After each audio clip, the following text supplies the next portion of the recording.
Bonjour à tous et merci beaucoup d'être avec nous. Nous allons aujourd'hui vous donner juste un petit cours sur ce qu'on appelle l'autorité de l'État. C'est quoi l'autorité de l'État? Il faudra quand même que vous puissiez savoir ce qu'on appelle l'autorité de l'État. Vous avez toujours entendu parler de l'autorité de l'État. Et vous allez me dire comment faire pour restaurer l'autorité de l'État dans notre pays. Essayez un peu de réfléchir par rapport à ça. Nous allons ouvrir Google. Prenez votre Google. Vous avez Google, non? Prenez votre Google et puis nous allons essayer d'ouvrir Google. Essayez un peu de délire sur Google. Que dit Google par rapport à la définition de l'autorité de l'État? L'autorité de l'État désigne le pouvoir légal et souverain qu'exerce l'État sur un territoire et une population, s'imposant par le droit public et la contrainte légitime. Quand on parle de la contrainte légitime, c'est-à-dire le deux, la police et la justice, c'est ça la contrainte légitime. C'est-à-dire, si l'État s'impose par la police et la justice, on parle de l'autorité de l'État. Elle est structurée autour de pouvoirs législatifs, exécutifs et judiciaires, garantissant l'ordre, la cohésion sociale et l'application de lois. Alors, qu'est-ce qu'il y a? Il y a ce qu'on appelle, il y a plusieurs choses que nous allons retenir ici. Il y a le fondement et souveraineté. L'État possède une personnalité juridique et une souveraineté, ce qui implique un pouvoir absolu d'édicter des normes de loi et d'assurer l'ordre, notamment en ayant le monopole de la contrainte physique légitime. Exercice de l'autorité. L'État a le monopole de la contrainte physique légitime. C'est-à-dire, lui-même, l'État peut arrêter quelqu'un, les coffrer et tout ça, c'est seul l'État. L'exercice de l'autorité, ça c'est la deuxième partie. Elle est exercée par des agents publics, les fonctionnaires de l'État, les préfets, les ministres et les chefs de l'État qui garantit la continuité des institutions. Donc le chef de l'État, lui, il est là pour garantir la continuation des institutions. Vous comprenez? Les trois pouvoirs. Le troisième pouvoir, les trois pouvoirs qui doivent exécuter l'autorité de l'État. Les pouvoirs législatifs, ce sont les députés et les parlements qui votent les lois.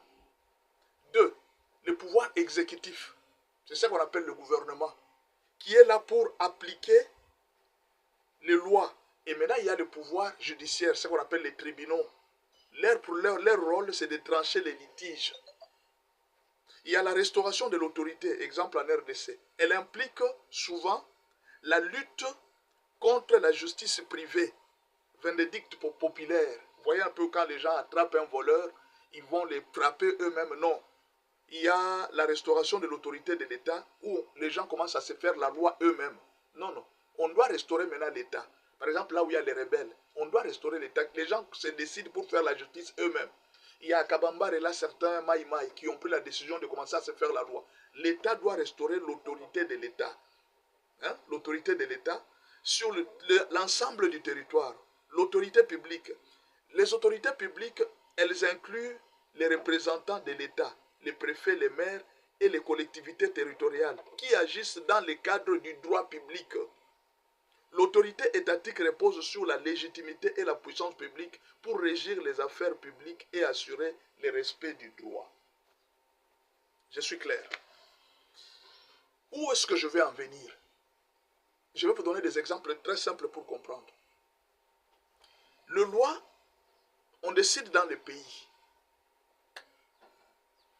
que tout transporteur doit faire payer la facture d'autant. C'est l'État qui a pris la décision. Le gouvernement provincial, par exemple, parce que le gouvernement provincial est là pour appliquer les lois votées par le Parlement provincial. Non, vous arrivez sur la route, chaque chauffeur fixe son prix. C'est-à-dire l'autorité de l'État n'existe pas. On donne l'ordre à tous les motards d'être habillés en casque avant de sortir. Quand vous remarquez que les motards ne sont pas habillés en casque, mais ils sont en train de rouler, les policiers sont à côté, ils voient, ils ne font rien. C'est-à-dire l'autorité de l'État n'existe pas. On fixe les SMIC de l'État. On dit que non, chaque citoyen congolais doit être payé, que ce soit par les entreprises privées ou publiques, il doit être payé à au moins 14 000 francs congolais par jour. C'est les SMIC. L'autorité de l'État n'existe pas si certaines personnes n'exécutent pas cette loi que l'État a prise. On a voté au Parlement. Arrivé dans l'applicabilité, il y a certains chefs d'entreprise qui ne veulent pas, ils n'appliquent pas. C'est ainsi que vous allez voir, par exemple, certaines personnes pleurer. Pasteur, nous sommes ici à Kambov, nous sommes ici à Kolwezi, les Chinois ne respectent pas, les Chinois ne font pas ceci, les Indiens ne nous payent pas comme il le faut. Alors, si les Indiens ne payent pas comme il faut, dans ce cas-là, l'État n'a pas d'autorité sur ces gens. La première ministre, le gouvernement n'a pas d'autorité, le gouvernement ne fait rien. Beaucoup de gens sont en train de regarder le président. Ce n'est pas le rôle du président de faire ce travail-là. C'est le rôle du gouvernement. Si on ne vous paye pas, ce n'est pas le président. C'est le gouvernement qui fait appliquer de lois. Si les Wewa ou bien les transporteurs de motos, les chauffeurs vous font souffrir, ce n'est pas le problème du président. C'est le problème du gouverneur. Il y a une assemblée provinciale. C'est vous, le peuple, qui avez voté cette assemblée. Il faut aller vers l'assemblée provinciale. Il ne faut pas laisser le gouverneur tranquille. C'est le gouverneur qui dirige cette ville. Il y a certains problèmes qui se règlent avec le gouverneur et non le président. Est-ce que je me fais comprendre?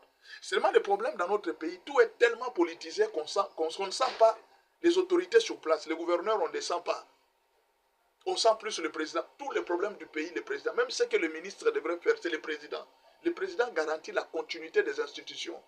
Alors, nous voulons charger le président même à s'occuper des salaires des travailleurs. Nous voulons charger du président à s'occuper même des terrassiers. Donc, nous avons réduit notre président en un travail que le gouverneur et les ministres peuvent faire. Le président doit tout faire. C'est parce qu'on ne veille pas sur l'autorité de l'État.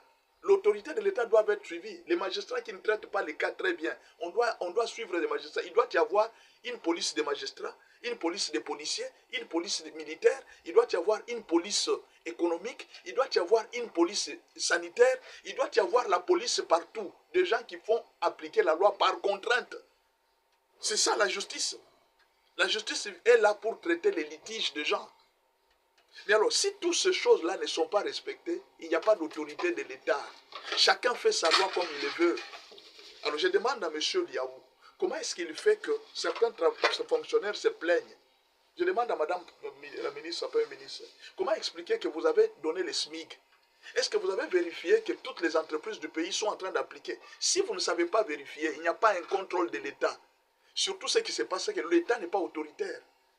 Le ministre des Transports doit veiller à ce qu'aucun motard de la ville ne puisse sortir de la ville sans casque, sans document. Comment vous pouvez laisser un motard qui n'a pas de documents et travailler? Pourquoi les ministres sont trompés? C'est parce qu'ils n'ont pas de contre-expertise. C'est-à-dire quoi? Il y a quelqu'un qui est habilité à donner les rapports. Or, quand quelqu'un vous donne les rapports, par exemple, je vous donne le cas du président. Si le président se contente seulement de ceux qui lui donnent les rapports sur les fronts, le président peut être trompé, les villes sont en train d'être tombées, le président est trompé. Et nous avons connu ces cas pendant un certain moment, jusqu'à ce que le président a commencé à faire des contre-expertises. Toi, tu pars, on t'envoie pour aller faire, tu amènes les rapports, quelqu'un d'autre est venu faire les rapports. On essaie de confronter les rapports. Quand les gens vous amènent les rapports, vous êtes ministre, quelqu'un vous amène les rapports, est-ce que vous avez fait un contre-rapport? Il faut faire une contre-expertise. Pourquoi? Si vous laissez à une seule personne, à une seule chaîne, ces gens peuvent travailler en chaîne, ils vous donnent un faux rapport depuis la base jusqu'au sommet, d'où il faudra faire les services d'inspection. Vous envoyez des inspecteurs. Parfois, les inspecteurs peuvent partir. Ils sont corrompus. Et à ce moment-là, l'État n'aura pas d'autorité. Vous aurez un pays que vous êtes en train de gouverner, mais le pays n'est pas gouvernable. Il y aura du désordre partout parce que chacun fera ce qu'il veut. C'est ce qui arrive dans la ville de Kinshasa. Les motards ne respectent personne. Les chauffeurs ne respectent personne. Les gens pensent que non, c'est parce que l'État n'a pas de bus. Non, non, ce n'est pas une raison. Que l'État ait des bus ou pas, c'est l'État qui a le dernier pouvoir. C'est l'État qui a le pouvoir. Pour que les gens respectent la loi, il faut que l'État ait des bus. Pour que les gens respectent l'État, il faut que l'État ait des maisons. Non. L'État doit prouver que je suis le dernier qui a le dernier mot dans ce pays. C'est ça qu'on appelle l'autorité de l'État. Mais si chacun doit faire ce qu'il fait, non, si vous voulez alors acheter vos propres vis. Non. Un citoyen ne peut pas dire ça à l'État. L'État est autoritaire.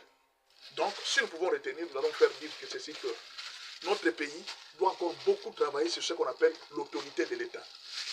C'est un problème qui travaille ensemble. Les ministres, les députés et le président sont là en train de garantir la continuité des institutions, le fonctionnement des institutions. Mais alors, le travail d'un ministre, on commence à faire tomber ça sur le président. Le travail du gouverneur, on fait tomber ça sur le président. Est-ce que c'est le président qui doit s'occuper? Il y a un ministre de l'énergie, n'est-ce pas? Le ministre qui s'occupe de la SNEL. C'est à lui qu'il faut aller pleurer pour le problème de la SNEL.